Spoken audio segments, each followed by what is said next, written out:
गुरुदेव के चरणों में कोटि कोटि नमन। श्री विचार सागर दर्पण की चौथी तरंग में शंकावादी की ये शंका चल रही है कि गुरुदेव आप कह रहे हो कि एक है जीव और ब्रह्म एक है। अगर एक है तो ये ज्ञान किसको हो रहा है? क्योंकि ब्रह्म तो पहले ही ब्रह्म स्वरूप है, ज्ञान स्वरूप है, उसको ज्ञान की जरूरत नहीं है। और जो जीव है, आप कह रहे हो जीव भी वही है, क्योंकि उसी का ही एक्स उसके ऊपर पड़ रहा है, तो वो भी ज्ञान स्वरूप हो गया। फिर उसको ये ज्ञान क्यों दिया जा रहा है? तो गुरुदेव बता रहे हैं कि ये जीव था तो ब्रह्म है, तो ब्रह्म, पर ब्रह्म से ये जीव बन के बैठ गया। अब क्यों बना?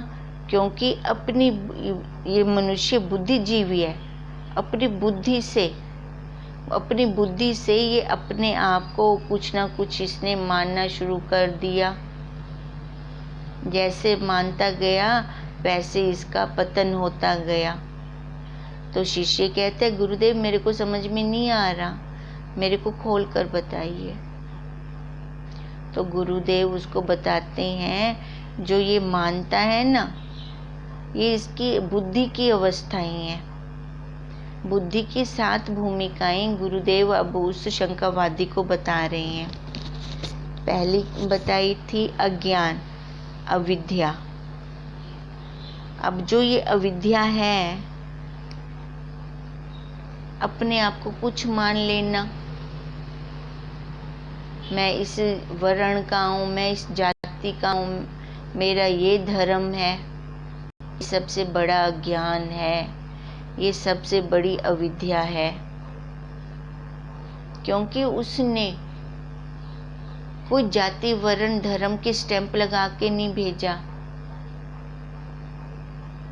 ये स्टैंप्स तो हम जिस परिवार में आए वो हमने खुद लगा दी, उस धर्म की, उस जाति की। सबसे बड़ा अज्ञान। अब अज्ञान होने के कारण फिर क्या हो गया? आवरण। आवरण क्या हो गया कि अपना स्वरूप ढक गया, शरीर रूपी पर्दा ऊपर आ गया।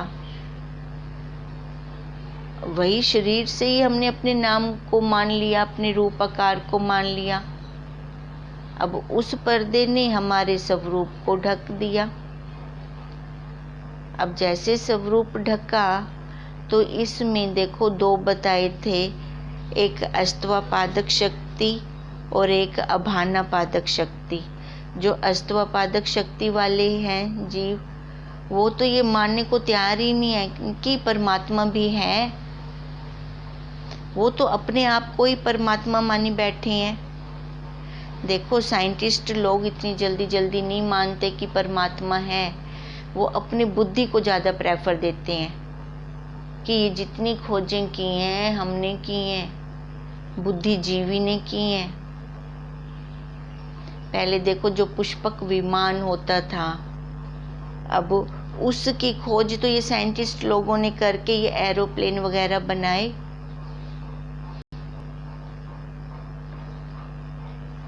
तकनीक सारी वहां से ले रही हैं, पर ज़्यादा प्रेफरेंस किसको देते हैं? फिर अपनी बुद्धि को, कि परमात्मा को कुछ वस्तु नहीं है, कुछ नहीं है। और अभानापादक शक्ति में क्या बता रहे थे कि इसमें जीव ने फिर कुछ मानना शुरू कर दिया, हाँ है, पर उसको अभी भी पूरा ज्ञान ना हुआ उस परमात्मा का। अब पूरा ज्ञान ना होने के कारण उसमें फिर भ्रांतियाँ आनी शुरू हो गई। भ्रांति क्या आ गई?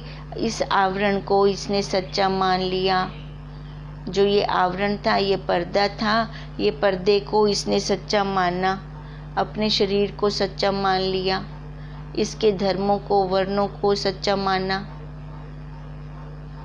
अपने आप को जन्मने मरने वाला मान लिया, दुखी सुखी मान लिया।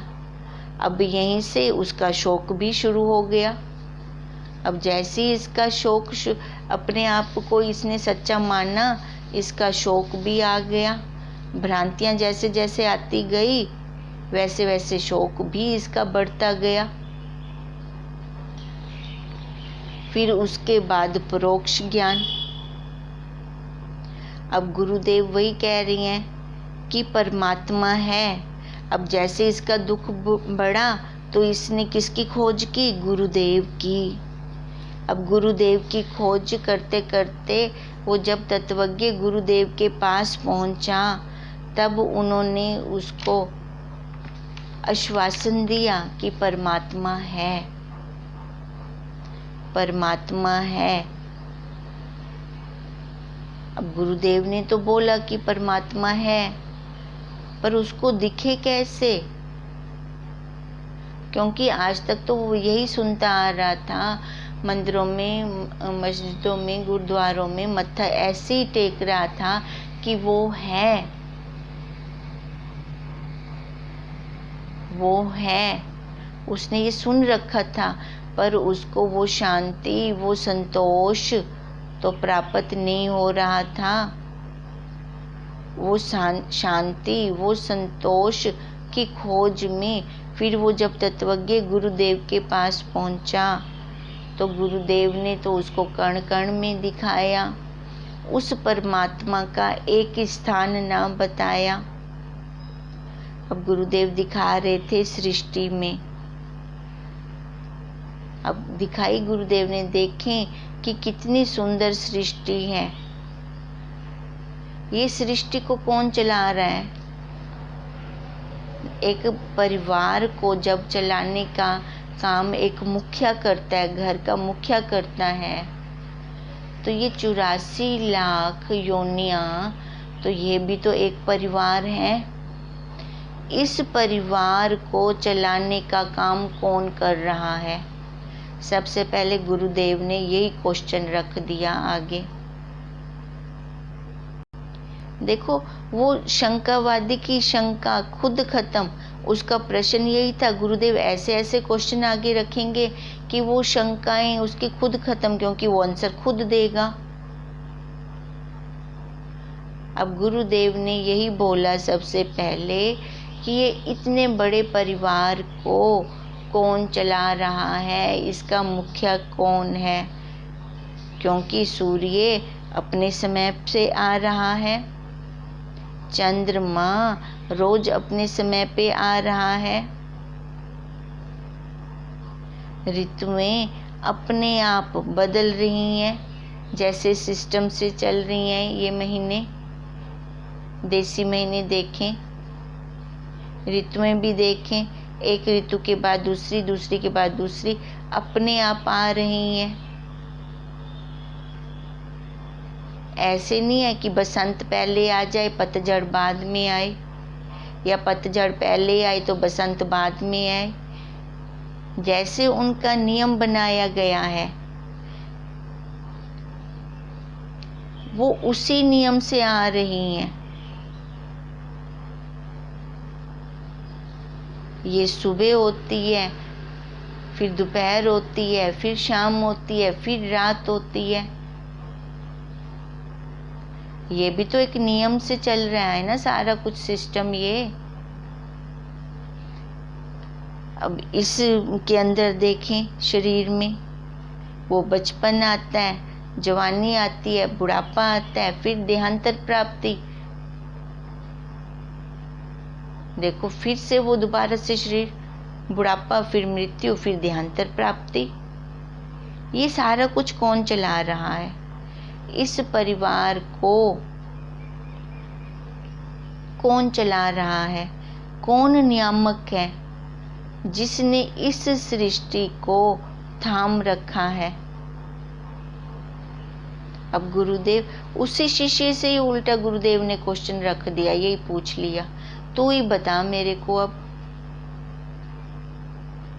पहले ही देखो पंचांग में सारा कुछ पहले ही आ जाता है कि इतने बजे सूर्य उदय होगा, इतने बजे अस्त होगा।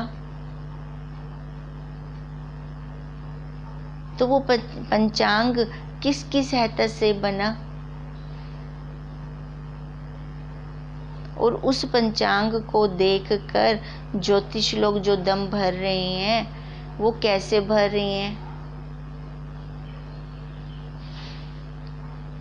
वही गुरुदेव उस शिष्य से पूछ रहे हैं, तू ही बता इस सृष्टि का नियामक कौन है। ऊपर जाकर देखे तो इस सृष्टि को, इस संसार को तो एक गोले की तरह लगती है। इस गोले के अंदर देख कितने बड़े बड़े पहाड़ हैं, कितनी बड़ी बड़ी नदियां हैं, समुद्र हैं,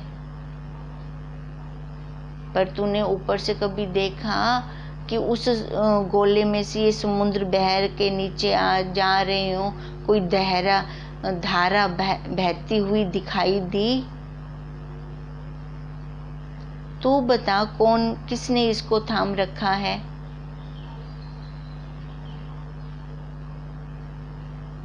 अब गुरुदेव दिखा रहे हैं वातावरण के अंदर ग्रहों का, नक्षत्रों का निश्चित लिखा पड़ा है, निश्चित व्यवहार उनका चल रहा है। ये कितनी सुंदर सृष्टि किसने सजाई और उसका सिस्टम किसने संभाल के रखा हुआ है। और सिस्टम भी देखो युगों युगांतरों से एक जैसा ही चला आ रहा है। भिंडी है तो हरी हरी है, बैंगन है तो देखो जामुनी कलर के हैं, वो वाटरमेलन है तो वो नीचे उनकी बेल होती है इतने बड़े बड़े मोटे मोटे, वैसे के वैसे। सब्जियां उठा के देख लो, गुलाब का फूल है, जिस रंग का उसने बनाया उसी रंग में वैसे के वैसे ही आ रही हैं। आंवला को देखो, उसकी 6 की 6 फाड़ियां ही निकलेंगी बीच में से। देखो ये सारा सिस्टम आज का है कि सनातन है,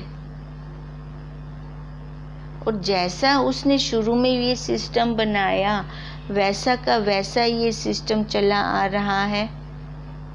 और सबसे बड़ी बात, इस सिस्टम में कभी भी खराबी नहीं आई कि यहाँ तक भी हमें कोई ज़रूरत पड़ी हो रिपेयरिंग करवाने की। और जो मनुष्य बनाते हैं सिस्टम अपने, आजकल तो सभी के पास लैपटॉप है, कंप्यूटर है घर पर, देखो कितनी बार हमें ठीक करवाने पड़ते हैं कि वायरस आ गया जी। अब उसके सिस्टम में कब वायरस आया, कब किसने कब ठीक करवाया।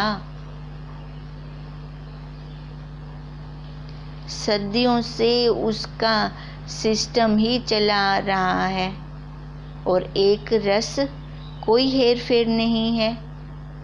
और तो और उसने ये जो मनुष्य बनाए हैं, ये मनुष्य रूपी शरीर वाले जो बनाए हैं, उनका सिस्टम भी उसने सभी का एक जैसा ही रखा है। राजा को उसने कोई ज़्यादा फैसिलिटी नहीं दी, और गरीब में से कुछ उसने निकाला नहीं। देखें हम खाते 3 गुणों की ही चीज़ है, चाहे राजा हो चाहे कोई गरीब रंग को, खाते 3 गुणों की ही चीज़ है। जल अलग हो जाता है, मल अलग हो जाता है, रक्त अलग हो जाता है। मांस, रक्त, हड्डियाँ उसी जो हम खाते हैं उसी में से बनती हैं। खाते तो नरम नरम सब्जी रोटी हैं, तरल पेय पदार्थ पीते हैं। उनसे देखें ये हड्डियाँ कैसे बन जाती हैं। फिर उसके अंदर ये मज्जा भरा अग्नि तत्व के फिर ये अग्नि तत्व की ये हड्डियाँ, अग्नि की ही वाणी। अब इसलिए कहते हैं वाणी पर जितना संयम होता है, जितना कम बोलते हैं, उतना शरीर तंदुरुस्त रहता है। और एक बात हम सबको पता होनी चाहिए कि सबसे पहले परमात्मा से अग्नि तत्व तेज ही प्रकट हुआ था। भले अग्नि को रहने का स्थान आकाश ने दिया, वायु ने दिया, पर उत्पत्ति देखें अग्नि से ही है सभी की। और जब लय होता है तब उस समय भी हम कैसे कहते हैं ठंडा हो गया, ठंडा हो गया, मतलब वो अग्नि तत्व धीरे धीरे खत्म होता है। फिर इस शरीर में से फिर हाथ लगा लगा के चेक करते रहते हैं। इसका मतलब अग्नि का लय आखिर में भी होता है, जो पहले जहाँ से शुरू हुआ वहीं पे अंत हुआ। इस मशीनरी में अग्नि देखें, जल कैसे प्राण बन जाते हैं। भगवान जी ने कहा कि कितना बड़ा आश्चर्य है। आश्चर्य देखें, आज तक मनुष्य ने कोई ऐसी मशीनरी नहीं बनाई कि जल से प्राण बन जाए। आश्चर्य से युक्त उसकी लीला को देखते रहें। देखेंगे तभी हम देख पाएंगे ना। जहाँ पे हमारा ध्यान होता है ना, वो हमें दिखाई देता है। इसलिए कहते हैं कि पानी ज़्यादा पियो ताकि प्राण सक्षम रहें, चलते रहें। अग्नि से हड्डियाँ बन गई, मज्जा बन गई। अग्नि तत्व से ही है ये सारा। फिर पृथ्वी तत्व देखें, ये सारे पेड़ पौधे, पौधों से वनस्पतियाँ जो कुछ भी लेते हैं, खाते हैं, उससे हमारा फिर मांस बन जाता है। और भी एक वस्तु बनती है, अन्न से मन भी बन जाता है। कैसी विचित्र उसने लीला कर रखी है, कैसे उसने ये सिस्टम लगा रखे हैं। अब वही शिष्य को गुरुदेव दिखा रहे हैं। फिर आखिर में मन बन जाता है, तभी कहते हैं जैसा खाओ अन्न वैसा बने मन। तभी गुरुदेव बार बार कहते हैं सत्वगुणी आहार लो, सत्वगुणी आहार लो। खाली रसना से हम आहार नहीं लेते, पांचों इंद्रियों से, पांचों ज्ञान इंद्रियों से हम आहार करते हैं। तो वो कैसा होना चाहिए आहार? सत्वगुणी होना चाहिए। अब वही दिखा रहे हैं कि खाया तो अन्न से ये मन कैसे बन गया। वस्तुएं खाई और मांस बन गया। है ये विलक्षण सृष्टि। ये सारा कुछ कौन कर रहा है? कौन चला रहा है इस सृष्टि को? अब देखो, अब उसने तो ये सारा कुछ बनाया। अब उसने जो ये मशीनरियां बनाई, ये चलते फिरते जो हम कठपुतलियां देख रही हैं, कोई कठपुतली गाड़ी चला रही है तो कोई स्कूटर चला रही है, कोई कठपुतली रसोई में काम कर रही है। ये सारी कठपुतलियां हैं उसकी हाथ की। वही ऊपर बैठा हुआ, इनकी डोरियां साम भी बैठा है और नीचे उसने ही इसको चला रखा है। अब इन कठपुतलियों के अंदर जो मशीनरियां उसने लगा रखी हैं, गुरुदेव दिखा रहे हैं। अब तो उन मशीनरियों को देख, कैसी कैसी उसने फिट कर रखी हैं। देखो गाय को देखो, खाती क्या है? घास, सूखा घास। और बनाती क्या है? दूध। कैसे दूध देती है? सांप को देखो, पीता दूध है। बनाता क्या है? विष। अब ये मशीनरियाँ उसने अंदर फिट कर रखी हैं। कोई वैज्ञानिक जो दम भरते हैं कि हमसे ये सृष्टि है, ये करके दिखाएं, किसी के अंदर ऐसी मशीनरियाँ लगा के दिखाएं। मधुमक्खियों को देखो, बैठती कहाँ है? फूलों के ऊपर, फूलों का रस ले आती हैं। अब ऐसी कौन सी मशीनरी है उनके अंदर कि उस रस से वो शहद बना देती हैं? कोई मनुष्य बना के दिखा दे, जितने मर्जी ये फूल इकट्ठे करके शहद बना के दिखा दे। डुप्लीकेट तो बहुत बन रही हैं, पर ओरिजिनल जैसी मधुमक्खियां बनाती हैं वैसी बना के दिखाए तो पता चले।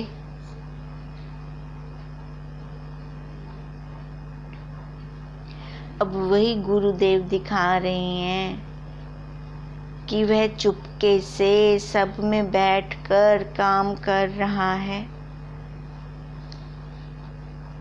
भाई, है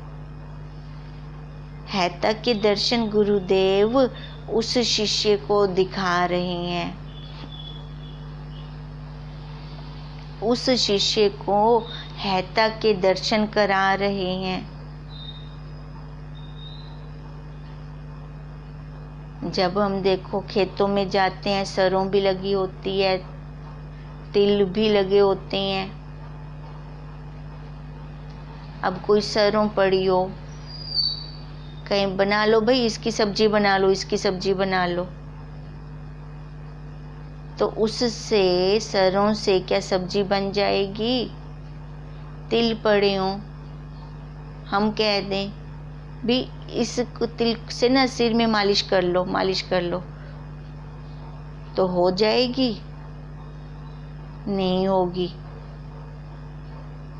तो पहले उनको प्रक्रिया में से निकालना पड़ेगा, तभी तेल निकलेगा। पर हैता को तो स्वीकार करना ही पड़ेगा कि सरसों में भी तेल है, तिल में भी तेल है। पर उनको जब तक प्रक्रिया में से नहीं निकालते तब तक उनसे हम कोई व्यवहार नहीं कर सकते। ऐसे ही परोक्ष ज्ञान में गुरुदेव जी ने हमें समझा दिया कि परमात्मा है,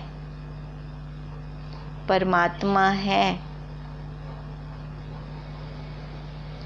पर शिष्य को दिखा नहीं। अब कैसे दिखाया गुरुदेव ने? ये कौन कर रहा है सारा इस सिस्टम को? इस सृष्टि को किसने सांभ रखा है? और तो और जो तेरी मशीनरी है इसको भी किसने सांभ रखा है? अब हैता के तो दर्शन करवा दिए गुरुदेव ने, परोक्ष में तो बता दिया कि परमात्मा है, जो इतना कुछ कर रहा है। अब परमात्मा के दर्शन सूक्ष्म बुद्धि वाले को ही होते हैं, ये भी सच्ची बात है। किसको होंगे परमात्मा के दर्शन? सूक्ष्म बुद्धि वाले को। अब हम देखें कि जब हम गुरुदेव के पास आए थे पहले, तो क्या अपनी इतनी सूक्ष्म बुद्धि थी या मोटी बुद्धि थी? तो इसलिए जल्दी जल्दी अनुभूति नहीं हुई उस हैता की, उस परमात्मा की। अब यही गुरुदेव जी दिखा रहे हैं कि कितनी विलक्षण सृष्टि है, परमात्मा सर्वत्र है। इसके दर्शन करने के लिए पहले प्रक्रिया में से हमें निकलना पड़ेगा, उस बुद्धि को सूक्ष्म करना पड़ेगा। फिर इस प्रक्रिया में से जो गुरुदेव कहते हैं ना कि पहले प्रक्रिया में से निकलना पड़ेगा, तो देखो भाई ये प्रक्रिया सिखाता भी कौन है? तो निकल जाए हम अपने आप प्रक्रिया में से? निकल सकते हैं? नहीं। जब तक हम सतगुरुदेव जी के चरणों में नहीं बैठते तब तक हम इस प्रक्रिया में से नहीं निकल सकते। आज तक हम कितने संतों से मिले, पर किसी ने भी प्रक्रिया के द्वारा हमें नहीं दिखाया उस परमात्मा को। बता तो दिया है परमात्मा है, दिखाया कहाँ? मंदिरों में, मस्जिदों में। वो तो फिर भी हमारे से अलग हो गया। अब शिष्य का क्या क्वेश्चन था कि गुरुदेव आप कह रहे हो कि जीव और वो ब्रह्म, वो परमात्मा एक है, पर वो एक कैसे? तो उसके लिए अब गुरुदेव ने देखो पहले हैता के दर्शन करवाए। पहले ये तो उसकी भ्रांति दूर हो जो वो कह रहा था अष्टवापादक शक्ति में कि वो तो है ही नहीं। पहले ये भ्रांति का तो निवारण हो, इतना तो लगे बुद्धि में कि वो है। भले उसके दर्शन ना हो, इतना वजूद तो उसका हमें लगे कि ये अपने आप में इस बड़े परिवार को कौन पाल रहा है। हमारे 7-8 घर के मेंबर्स होते हैं, उसका भी एक मुखिया होता है, वही सबके ऊपर कंट्रोल करता है, वही परिवार को चलाता है। और इतना बड़ा परिवार, 84 लाख योनियों का परिवार, पहले उसको ये तो पता हो कि परमात्मा है जो इसको चला रहा है, वही मुखिया है इस पूरे बड़े परिवार का। पर वो कब दिखेगा? जब जैसे तिलों में तेल है पर हमें दिखता नहीं। कब दिखता है? जब उसको हम प्रक्रिया में से निकालते हैं, फिर जाकर हमें वो प्राप्त होता है। ऐसी जब तक गुरुदेव हमें प्रक्रिया में से नहीं निकलवाते तब तक उस अस्थि को हम स्वीकार नहीं कर सकते। तो ये क्या होता है? प्रोक्ष ज्ञान। जब उस अस्थि को स्वीकार तब करेंगे जब हम उसमें से निकलेंगे। अब मानो मैंने कहा मेरे हाथ के अंदर मेरी मुट्ठी बंद है, इसमें 100 रुपए हैं। आगे खड़े हैं लोग, मैंने उनको बोल दिया कि इसमें 100 रुपए हैं, मेरी मुट्ठी के अंदर 100 रुपए हैं, मान लो।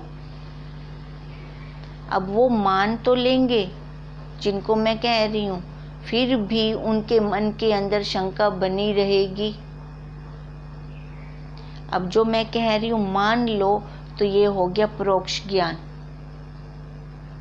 भी उन्होंने खुद दर्शन नहीं किए, मैंने मनवाया उनको, मान लो। इसको कहते हैं परोक्ष ज्ञान। और जब मैं अपने हाथ की मुट्ठी खोल दूं तो स्पष्ट उनको दिखाई देंगे कि हाथ में वाकई 100 रुपया है।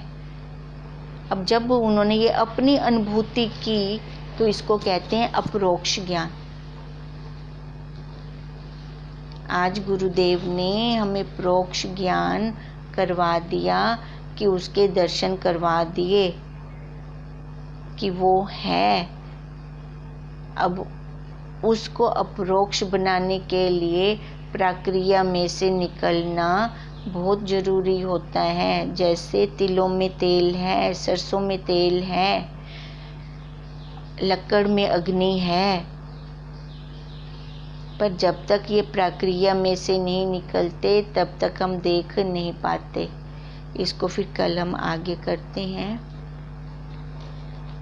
ओम तम नमामि हरिं परम, ओम तम नमामि हरिं परम, ओम तम नमामि हरिं परम।